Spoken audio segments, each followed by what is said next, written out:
దీపావళి అంటే వెలుగుల పండుగ. శ్రీకృష్ణుడు నరకాసురుడిని సంహరించిన రోజుగా మనం జరుపుకుంటాం. కాని మీకు ఒక విషయం తెలుసా? నరకాసురుడి కేవలం లోకాలను పీడించడమే కాదు, తన చెరలో 16,000 మంది యువరాణులను బంధించాడు. అసలు ఎందుకు ఒక రాక్షసుడు ఇంతమంది స్త్రీలను బంధించాల్సిన అవసరమేంటి? దీని వెనుక ఉన్న నిజమేమిటి? ఈరోజు మనం ఆ ఆశ్చర్యకరమైన రహస్యాల గురించి తెలుసుకోబోతున్నాం. రండి, ఈ చీకటి కథలోని లోతుల్లోకి వెళ్దాం. మనకు సాధారణంగా దీపావళి అంటే రాముడు రావణుడిని సంహరించిన తరువాత అయోధ్యకు తిరిగి వచ్చిన రోజుగానే తెలుసు. కాని దీపావళికి ఒక రోజు ముందు వచ్చే నరక చతుర్దశికి కారణమైన నరకాసురుడు విష్ణుమూర్తి వరహావతారంలో ఉన్నప్పుడు భూదేవికి జన్మించిన పుత్రుడు. అంటే సాక్షాత్తు భూమాతకు ఆదిదేవుడి అంశకు పుట్టినవాడు. వరాహావతారం గురించి మీకు తెలిసే ఉంటుంది. హిరణ్యాక్షుడు భూమిని సముద్రంలోకి తీసుకెళ్లిపోయినప్పుడు విష్ణుమూర్తి వరహ రూపంలో వచ్చి తన కోరలతో భూమిని పైకి లేపి రక్షించాడు. ఆ సమయంలోనే వరహస్వామికి భూదేవికి సంయోగం జరిగి నరకాసురుడు జన్మించాడు. భూమి నుంచి పుట్టాడు కాబట్టి భౌమాసురుడు అని కూడా అతనికి పేరు. నరకాసురుడు చిన్నప్పటి నుండి శక్తివంతుడు, అహంకారి. అతను మరింత శక్తిని పొందాలనే కోరికతో బ్రహ్మదేవుడి కోసం ఘోర తపస్సు చెయ్యగా, అతని తపస్సుకు మెచ్చి బ్రహ్మ ప్రత్యక్షమయ్యి ఏ వరం కావాలి అని అడగగా, నరకాసురుడు నా తల్లి తప్ప మరెవ్వరూ నన్ను సంహరించకూడదు అని వరం కోరాడు. బ్రహ్మ ఆ వరం ప్రసాదించాడు. ఈ వరం పొందిన తర్వాత అతను అహంకారంతో లోకాలన్నింటినీ తన అధీనంలోకి తెచ్చుకోవాలని చూశాడు. ఒకప్పుడు తల్లి భూదేవి గర్వపడేలా ఉండేవాడు. కాని ఇప్పుడు ఆమెనే సిగ్గుపడేలా ప్రవర్తించడం మొదలుపెట్టాడు. తన శక్తిని, వరాన్ని దుర్వినియోగం చేస్తూ నరకాసురుడు దారుణాలకు ఒడిగట్టాడు. దేవలోకంపై దండయాత్ర చేసి దేవతలను ఓడించి ఇంద్రుడి వజ్రాయుధాన్ని, అదితిదేవి కర్ణాభరణాలను దొంగిలించి స్వర్గం నుండి అమూల్యమైన మణిపర్వతాన్ని కూడా లాక్కుని భూమికి తెచ్చాడు. నరకాసురుడు కేవలం ధనాన్ని, రాజ్యాన్ని ఆక్రమించడానికే పరిమితం కాలేదు. అతను రాజులు, చక్రవర్తులను బలహీనపరచడానికి ఒక కుటిలమైన ప్రణాళికను రచించాడు. ఒక రాజ్యం బలహీనపడాలంటే ముందుగా ఆ రాజ్యానికి చెందిన గౌరవాన్ని, మర్యాదను దెబ్బతీయాలని అతను భావించాడు. రాజుల అహంకారాన్ని దెబ్బతీయడానికి వారి రాకుమార్తెలను బంధించడం కంటే గొప్ప మార్గం ఇంకేమీ ఉండదని నరకాసురుడు అనుకున్నాడు.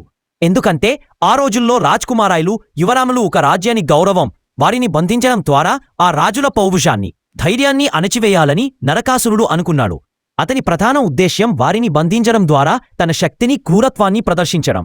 అతను లోకాలన్నింటినీ తన అధీనంలోకి తెచ్చుకోవడానికి ప్రతి రాజ్యంలోనూ ఉన్న యువరాణులను, అందమైన స్త్రీలను బలవంతంగా తన చెరలో బంధించాడు. ఈ సంఖ్య ఏకంగా 16,000 మంది. ఈ 16,000 మంది యువరాణులను అతను తన రాజధాని అయిన ప్రాగ్జ్యోతిషపురంలో కఠినమైన కావలిలో ఉంచాడు. ఒకవేళ వారు నరకాసురుడి చెర నుండి విముక్తి పొందినా అప్పటి సమాజం వాల్లో వారిని తిరిగి స్వీకరించడం చాలా కష్టం. ఎందుకంటే ఒక స్త్రీ రాక్షసురుడి చెరను ఉండి వస్తే ఆమె పవిత్రతను, గౌరవాన్ని ప్రశ్నించే అవకాశముంది. అందుకే వారు మరింత నిరాశకు లోనయ్యారు. అయితే వారి సమస్య అక్కడితో అయిపోలేదు. వారు సమాజంలో తిరిగి ఎలా బ్రతకాలి? ఎవరు వారిని అంగీకరిస్తారు? ఈ ప్రశ్నలు వారిని వేధించాయి. లోకాలన్నీ అతని దుష్పరిపాలనలో వణికిపోయాయి. ప్రజలు చీకట్లో మగ్గిపోయారు. స్త్రీలకు కన్నీళ్లే మిగిలాయి. లోకానికి అతని నుండి విముక్తి ఎప్పుడు లభిస్తుందా అని ఎదురుచూశారు. నరకాసురుడి ఆగరాలను తట్టుకోలేక దేవతలు, భూదేవి స్వయంగా శ్రీకృష్ణుడి వద్దకు వచ్చి తమ బాధను విన్నవించుకున్నారు. ప్రభూ, నరకాసురుడి దుష్పాలన భరించలేకపోతున్నాం, లోకాలను రక్షించు అని వేడుకున్నారు. శ్రీకృష్ణుడికి నరకాసురుడి వరం గురించి తెలుసు. తల్లి చేతిలో తప్ప మరెవరి చేతిలోనూ అతనికి మరణం లేదు. అప్పుడు శ్రీకృష్ణుడు ఒక ఉపాయం ఆలోచించాడు. తన భార్య సత్యభామను పిలిచి నరకాసుర సంహార ప్రణాళికను వివరించాడు. సత్యభామను భూదేవి అంశగా భావిస్తారు. కాబట్టి ఆమె చేతిలో నరకాసురుడికి మరణం రావచ్చు.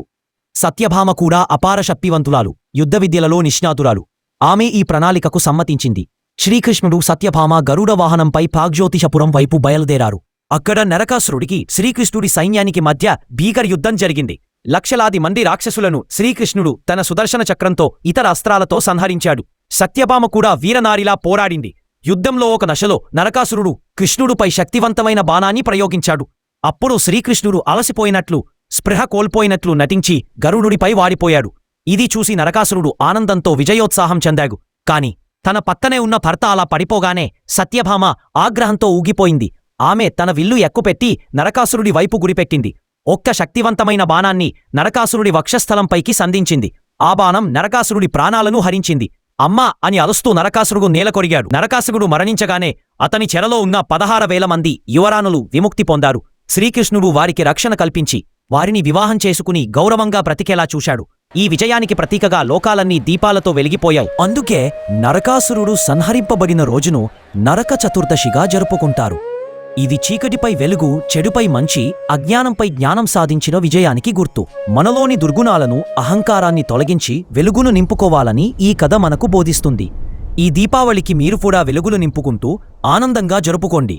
ఈ కథ మీకు నచ్చినట్లయితే లైక్ చేయండి, షేర్ చేయండి. మరిన్ని ఆసక్తికరమైన కథల కోసం మా ఛానల్ని సబ్స్క్రైబ్ చేసుకోండి. అందరికీ దీపావళి శుభాకాంక్షలు.